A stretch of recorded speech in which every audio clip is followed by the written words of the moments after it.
Hello my friends, स्वागत है आपका अपने चैनल रॉयल एग्जाम में। मैं शिव मौर्य आज बहुपद का प्रश्नावली 2.2 लेकर आया हूं, जिसमें हम जानेंगे बहुपद के शून्यक के बारे में।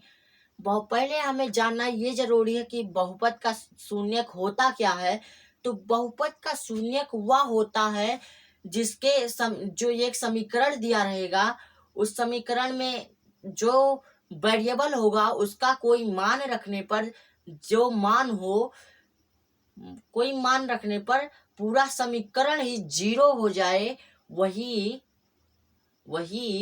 हमारा बहुपद का शून्यक होता है। तो जैसे देखिए x-4 = 0, तो यक्स का इसे पक्षांतर किए, ये इधर आ गया 4 हो गया। यक्स का मान 4 रखने पर ये 0 हो गया। तो आते हैं सीधी सी बात, ये बहुत इजी है, ये प्रश्नावली बहुत इजी है। तो देखते हैं हम 2.2 का पहला सवाल, जिसमें कह रहा है निम्नलिखित पर बहुपद 5x - 4x² + 3 के मान ज्ञात कीजिए। तो पहला कह रहा है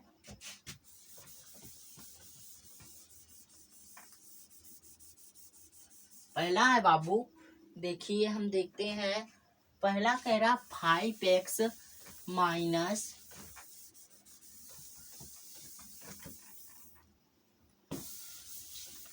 कह रहा है x = 0 और बहुपद है।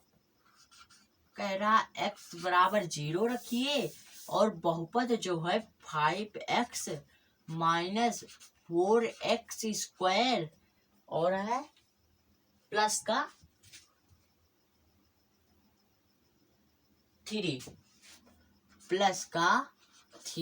कह रहा x का मान 0 रखने पर, तो x = 0 रखने पर या x का मान 0 रखने पर ऐसा लिख दीजिए और अच्छा लगेगा। x का मान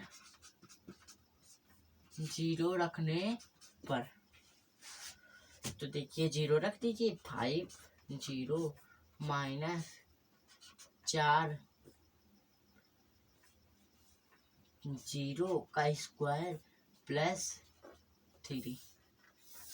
5 0 0 माइनस ये 0 0 प्लस का 3, ये हो जाएगा 3। इसका मान होगा बाबू 3। हम एक बात बताएं, किसी संख्या में 0 से गुणा करने पर 0 होगा और किसी संख्या से 0 में भाग देने पर 0 होगा। और अगर जो हम 0 से किसी संख्या में भाग दें या फिर किसी 0 से किसी भी संख्या में भाग दे 1/0, ये होगा इनफाइनाइट, ये अनंत होगा। ये कुछ पता नहीं है, आज तक कोई बता ही नहीं सका कि इसका एक्चुअल वैल्यू इतना होगा। तो ये अनंत होगा, इनफाइनाइट।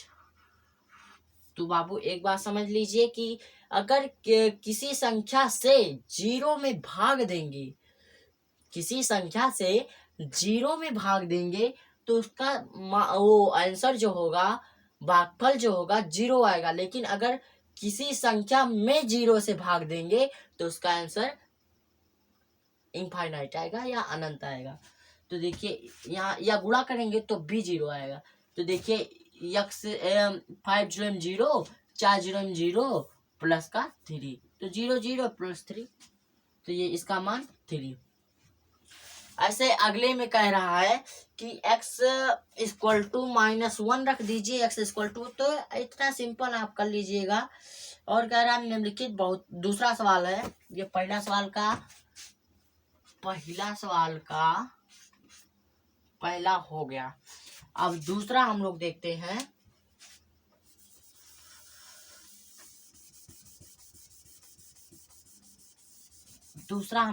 बाबू, कह रहा निम्नलिखित बहुपदों में से प्रत्येक बहुपद के लिए p = p0, p1 और p2 ज्ञात कीजिए।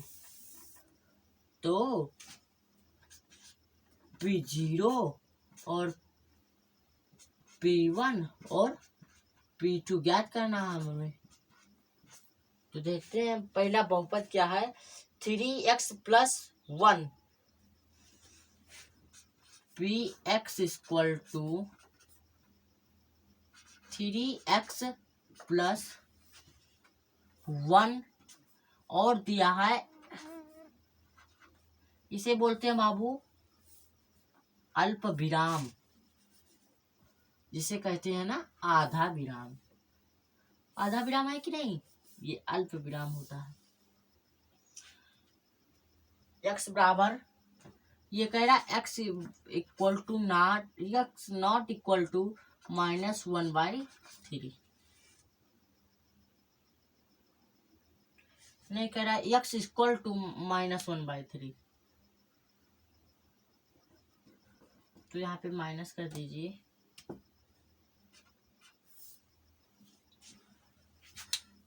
तो हम लोग देते हैं p का मान, अगर हम p0 रखने पर, ऐसे लिखिए p0 रखने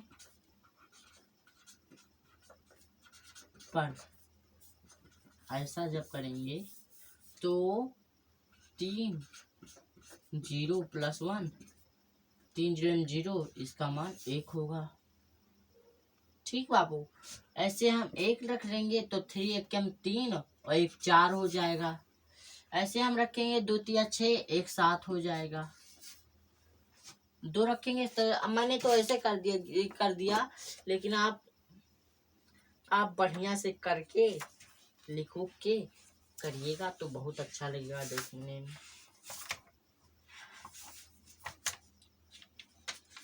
और बताओ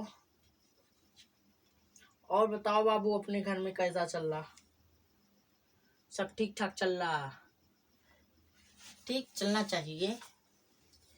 तो देखते हैं बाबू, दूसरा सवाल। हमने एक चीज गलत लिखवा दिया है, तीसरे का मैंने पहला बता दिया है, तो ऐसा मत कीजिएगा। तीसरे का पहला ये ऐसा हटा दीजिएगा, ये हटा दीजिएगा तो ये हो जाएगा। ठीक है, तो ऐसे दूसरे का पहला एक एग्जांपल देख लेते हैं, या फिर चौथा देख लेते हैं, x - 1 और x + 1। तो देखिए p0 रखेंगे तो -1 और *1, p0 के 0 हो जाएगा, 0 + 1 0 - 1 -1 और 1 × n -1, इतना आ जाएगा। p1 रखेंगे तो 0, ये तो 0 हो जाएगा, p1 0 हो जाएगा और p2 जो होगा 3 हो जाएगा। ऐसे कर लीजिएगा आप। तो एक करके मैं बता दे रहा हूँ, क्या बता दूँ, आप सबको पता होगा, मैंने वैसे बता दिया।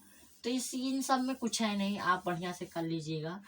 तीसरे का मैं पहला बता दे रहा हूँ, कह रहा था x इक्वल टू 1/3 माइनस का 1/3, तो इसमें रख दीजिए 3x + 1 इक्वल टू x - 1/3 रखने पर ऐसे लिख दीजिएगा। आप, मैं वैसे कर दे रहा हूँ, आप लिख के कीजिएगा। 3 × -1/3, 3 3 जा 9, या फिर काट दीजिए ऐसे, -1 + 1 इक्वल टू 0। इसमें बताना है संगत बहुपद के शून्यक है कि नहीं। तो अगर समीकरण 0 हो जा रहा है तो संगत बहुपद के शून्यक है, अगर समीकरण नहीं 0 हो रहा है तो संगत बहुपद के शून्यक नहीं है। और हम देख लेते हैं चौथा एग्जाम्पल। इसका कुछ कठिन लग रहा मुझे, आप उम्मीद कर ले जाएंगे। इसमें कुछ नहीं करना, -1 एक बार रख दीजिएगा, एक बार 2 रख दीजिएगा। तो -1 रखेंगे जब आप, तो इसका मान तो 0 आ जाएगा, दोनों का मान 0 आ जाएगा बाबू, तो बहुपद होंगे। और पांचवा हो जाएगा, छठवां भी आपसे हो जाएगा, ये भी बहुपद। पहला होगा संगत बहुपद, दूसरा नहीं होगा। 4 माइनस पाई दूसरा संगत बहुपद का शून्यक नहीं होगा। और तीसरा हो जाएगा, हाँ तीसरा भी हो जाएगा, चौथा भी हो जाएगा, पांचवा हो जाएगा, छठवां भी हो जाएगा और सातवां हम देख लेते हैं। बाबू सातवां देख लो, इसमें कुछ है नहीं, लेकिन फिलहाल मैं बता दे रहा हूँ, कुछ है नहीं, कुछ नहीं है, कुछ एकदम कुछ नहीं है। एकदम टेंशन फ्री रहिए मेरे साथ, एकदम आपको पूरा रटवा दूंगा, टेंशन मत लीजिए, एकदम एकदम रटवा दूंगा आपको।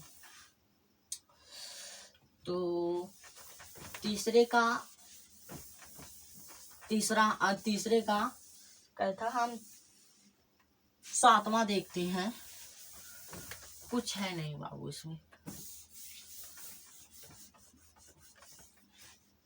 अभी एक बार सवाल आप देखिए, हम तो कहते हैं कि आप लोग सवाल नहीं, आप लोग एक बार ट्राई कीजिए, उसके बाद ना लगे तब मेरे पास आइए, आप लोग लगाया कीजिए।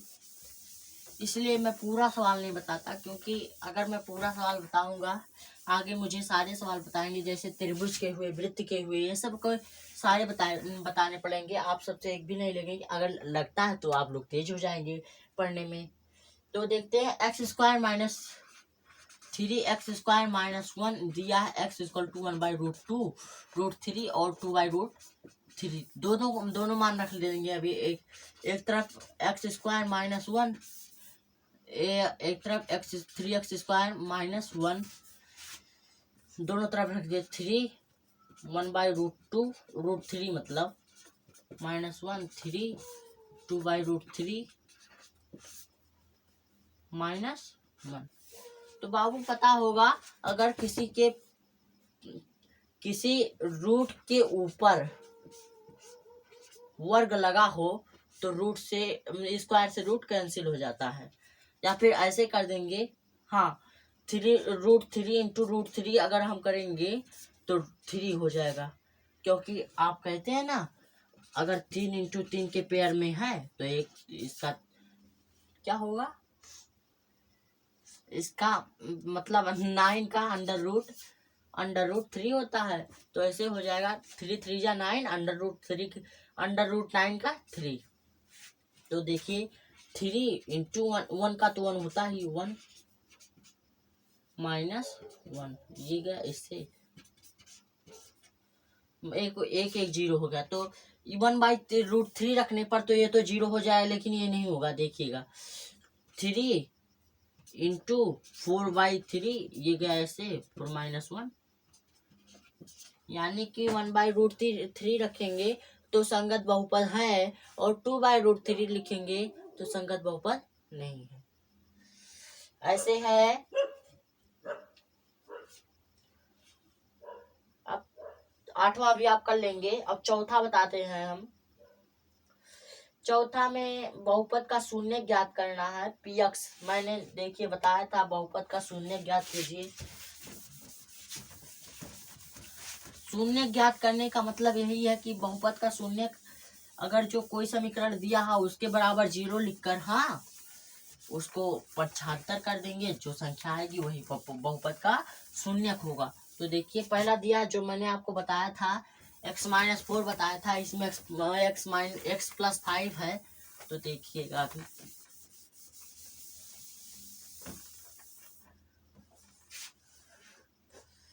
देखिए यही दिया है, x+5 px लिखा है, यानी कि px x+5 बहुपद का शून्य हमें ज्ञात करना। तो देखिए हम लोग ऐसा लिखते हैं, x+5 = 0, इसको पक्षांतर कर देंगे -5, यानी कि px = -5। अब px मतलब -5, x का मान x बराबर -5 रखने पर ऐसे लिख देंगे, -5 + 5 = 0, 0 बराबर 0, LHS = RHS। यानी कि बहुपद का शून्य है। ऐसे आप दूसरा कर लीजिएगा, तीसरा भी कर लीजिएगा, चौथा दिया 3x। 3x का शून्य ज्ञात करना है। px equal to 3x। अगर आप लास्ट तक वीडियो देखिएगा, मतलब लास्ट तक आशा करता हूँ सब जो लोग देखेंगे वीडियो लास्ट तक देखेंगे, 3x का मान मतलब बहुपद का शून्य बताइएगा। 3x का शून्य क्या होगा ये बताइएगा जरूर। बहुत ही इजी सवाल है। मैं आपको आप कमेंट करके बता दीजिएगा, मैं इंतजार करूंगा आपके कमेंट का। 3x का शून्य का बताइएगा। और px